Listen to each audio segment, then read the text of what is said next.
I am so excited to have a chance to share this special tactic of achieving success with you. With this tactic, you will be able to achieve anything in life. There's no limit to what you can do when you follow this. And life coaches and business coaches will be charging you thousands of dollars for something similar, but I'm giving you this here for free, and I just hope you will take full advantage of this. And I'm not kidding. If you will follow this formula that I'm about to share with you, you'll be one successful motherfucker. Hey, welcome to Resilient Grind. Do not subscribe if you're looking for cute cat videos, but if you want to learn how to be successful, you're in the right place. Here, we're mastering and perfecting our inner and outer worlds to obtain freedom and happiness. And I also want to send some thanks to the new subscribers. It gives me more joy than it should, I think, but I don't know, I fucking love it. So thank you very much. I appreciate you subscribing to this channel. Thank you. All right, now we are in part 2, the tactical part of the financial freedom video. And let's get this party started. I'm assuming you already watched that part 1 video. If not, I will include the link in the description. And please watch that, it is important. You want to have your strategic part down before you go into tactical stuff. Today we will identify targeted milestones for your success and financial freedom and discuss how to be tactical and most effective so that nothing can come between you and your goals. Your milestones will be as follows, including the subtasks. Number 1, decrease expenses. With subtasks, discover, plan, act, adjust. Milestone number 2, increase your income. And again, discover, plan, act, adjust. And milestone number 3, multiply your profits. And the subtasks, again, discover, plan, act, adjust. So let's talk about your first milestone, decreasing your expenses. You've got to stop your financial bleeding. You are now in the discovery mode, so you have to learn your current position, your current situation. Get a pen and paper, and you will need your bank statements for this as well, including all the receipts you have. You need to write them down, because remember, if it's not written down, it's not real. So now you got the list of all expenses, let's say for past 30 days. Add them up and put the total number you got. Right under, put your monthly income. And for some people, this is going to be a fixed amount, and for some people, it's going to be a range, but put it down. Now identify all the stuff that you know is a recurring payment or like subscription that you didn't even remember, but it is getting charged. Also find non-recurring as far as the number, but recurring as a habit. So you're gonna write down or circle all the items that are not necessary, but you're just like impulse buying. Recurring habit as going to parties all the time or spending money on alcohol or drugs or whatever. Just circle those or write those down that you know you've spent. Right now, you're still absorbing all of your information. That's discovery mode. You're discovering all the stuff where your money is going. Because I bet if somebody would ask you, hey, how much money exactly you spent last month from the 1st to the 31st of the month? You'll have no idea. No wonder you're going to be saying, oh, where did my money go? I have no idea. Where does my money go? I just get the check and then it just disappears. Now you're going to know exactly how much money you spent, which ones are recurring as an amount, and which ones are recurring as a habit. Now we're going into planning mode. Look at all of those charges that are recurring as an amount or a habit and find out or think about which ones you could eliminate relatively comfortably. Because in the planning mode, people tend to go crazy and they're trying to cut everything because they're excited that they're changing this lifestyle and they're going to be saving money and they just cross everything out. Don't go to extremes. You want to achieve this goal while your life is still possible.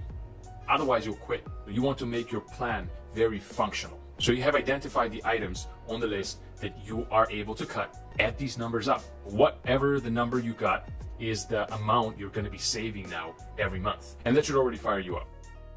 And now we're going into the act mode. Every time you skip that habitual or recurring payment, make sure you mark it right next to it on the list that you've created and enjoy the feeling that you just accomplished and got closer to your goal. And now the adjusting part. Just choose one day, any day that you have mostly free. Go back to your list and your new statements and compare them.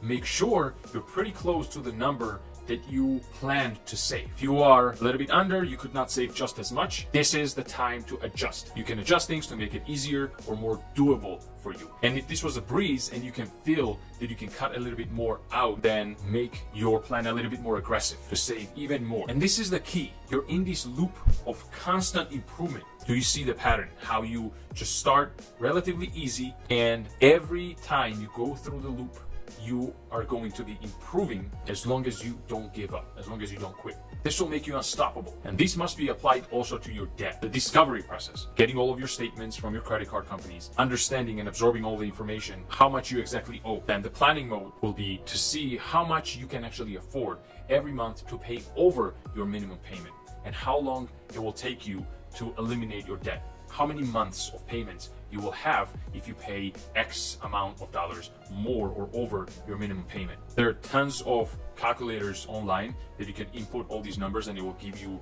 a set amount of months that you'll be done with your loans or your debt. If you don't know how to use it, you can just call your lender or your credit card company directly and ask them, if I pay whatever amount every month, how many months it will take for me to cover this debt. And you should put this on the paper, which is already action mode. Every month, keep paying the same amount over your minimum payment and keep crossing those months out of your debt, because you need to see that you are actually getting closer to your goal. The satisfaction you're going to get from that is going to keep you motivated to keep you on the track. And then going into the adjust mode, evaluate your past month or two and see, hey, maybe I can afford a little bit more over the payment that I was planning to pay over this amount of months. Or maybe this is too much and I cannot afford, and you can already see that this is going to create other problems. So then you have to decrease your payment a little bit, just to make sure that you make your life comfortable enough and possible to go through this without quitting. So we're going to the next milestone, increase your income. How can you increase your income? You're going into discovery mode.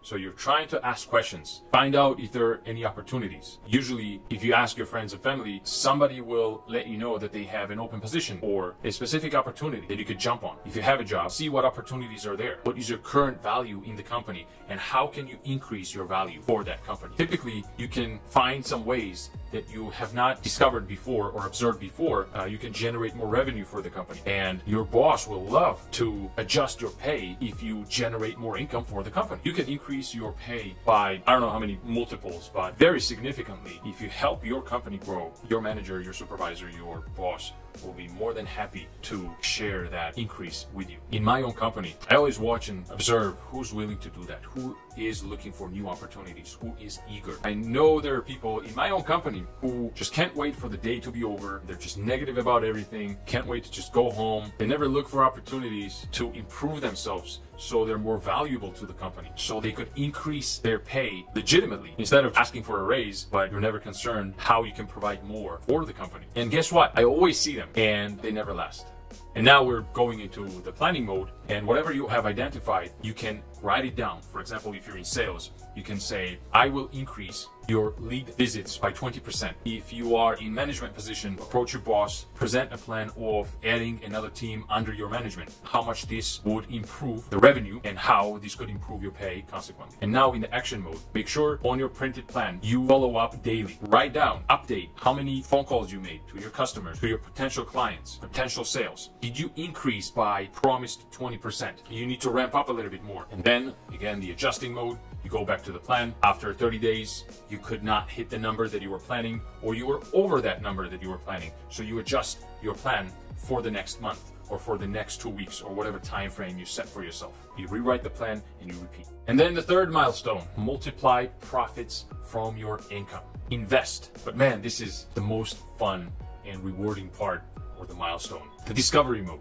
Look and see, where can you invest your money? What are your strengths? What kind of person you are? Maybe you're a DIY guy and you like to fix everything yourself and you get a kick out of it. Maybe you want to invest in real estate, because you'll need those skills there if you are a beginner investor in the real estate. Or if you're the guy who does not know which side to grab the screwdriver from and you have only seen a wrench once in a movie, then maybe that's not for you, and maybe you should invest in the stock market. I love both, because you truly become wealthy when you are making money when you sleep. The second part, devise a plan. You gotta plan how much can you invest and what is gonna be your return. Do research. Ask any financial advisor in your local bank. Ask your relative who has some experience in finances and investments. Plan how much you have to invest, how many months you have to be saving, and how many years in order for you to be able to achieve your goal, your financial freedom. There are tons of financial calculators on the internet, incorporate that in your plan, that point when you are actually now financially independent and financially free. And then you go to action mode, and by now you already know what I mean by acting on it. You're going to be executing on your plan, and make sure you take notes along the way. What you have trouble with, what was too easy, what questions you have, so that when you go into the adjust mode, you remember everything and you devise or readjust your plan so you can attack the same task more effectively, more efficiently this time. And continuously going through this loop will take you to the heights you never thought possible. Just give yourself a chance, give yourself time, and you'll get there. This is what people do to become successful. And you don't have to reinvent the wheel. Achieving success has already been invented and it works well. You just have to keep showing up. Just like practicing that one kick 10,000 times, you gotta practice this system 10,000 times and you will fucking crush it. You will achieve your goals. All right, my friend, I will see you in the next one.